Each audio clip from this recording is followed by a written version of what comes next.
अंधेरे का दरवाजा। रात के 12 बजे बारिश तेज हो रही थी। बिजली की कड़क के साथ हर कुछ मिनट में पूरा गांव रोशनी में नहा जाता है। उसी गांव के किनारे वीरान इलाके में एक पुराना घर था, जिसके बारे में कहा जाता था कि वहां कोई नहीं रहता, लेकिन कभी कभी रात को किसी के चलने की आवाज आती है। रोहित एक यूट्यूबर हॉरर कहानियों की सच्चाई जांचने के लिए जाना जाता है। उसने सुना था कि गांव के उस वीरान घर में कुछ अजीब घटनाएं होती है। लोगों का मानना था कि वहां एक अंधेरे का दरवाजा है, जो जब भी खुलता कोई न कोई गायब हो जाता। रोहित को इन बातों पर भरोसा नहीं था। एक रात रोहित उसी घर में कैमरा और टॉर्च लेकर उसी घर में घुस गया। अंदर बहुत अंधेरा था। दीवार पर पुराने खून के धब्बे थे और फर्श पर जगह जगह अजीब निशान थे, मानो किसी को घसीटा गया हो। चलते चलते रोहित को एक कोने में एक बड़ा लकड़ी का दरवाजा दिखा, जो बाकी दरवाजों से अलग था, जो बिल्कुल काला, जैसे अंधेरा खुद ठोस रूप ले चुका हो।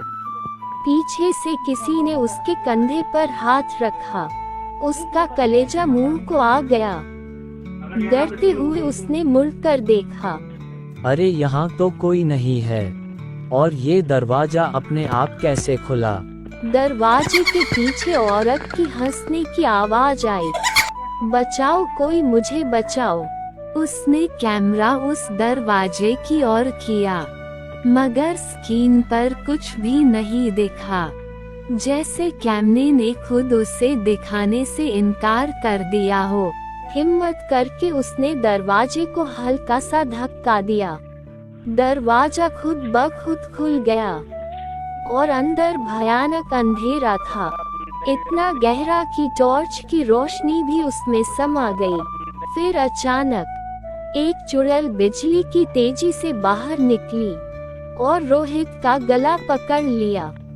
मुझे बचाओ, कोई मुझे बचाओ। उसने चीखने की कोशिश की, मगर आवाज अंदर ही घुट गई। वह चुड़ैल उसे अंदर खींच रही थी। रोहित ने खुद को छुड़ाने की कोशिश की, लेकिन वो हाथ बेहद ठंडा था, इतना ठंडा कि उसकी सांसें जमने लगी। अगले ही पल वह दरवाजे के अंदर समा गया और दरवाजा खुद ब खुद बंद हो गया। अंत अगली सुबह गाँव वालों को रोहित का कैमरा घर के बाहर पड़ा मिला। उसमें आखिरी रिकॉर्डिंग सिर्फ दरवाजे के खुलने की थी। उसके बाद सिर्फ अंधेरा था। आज भी अगर कोई उस घर में जाता है, वो दरवाजा खुलता है और कोई वापस नहीं आता।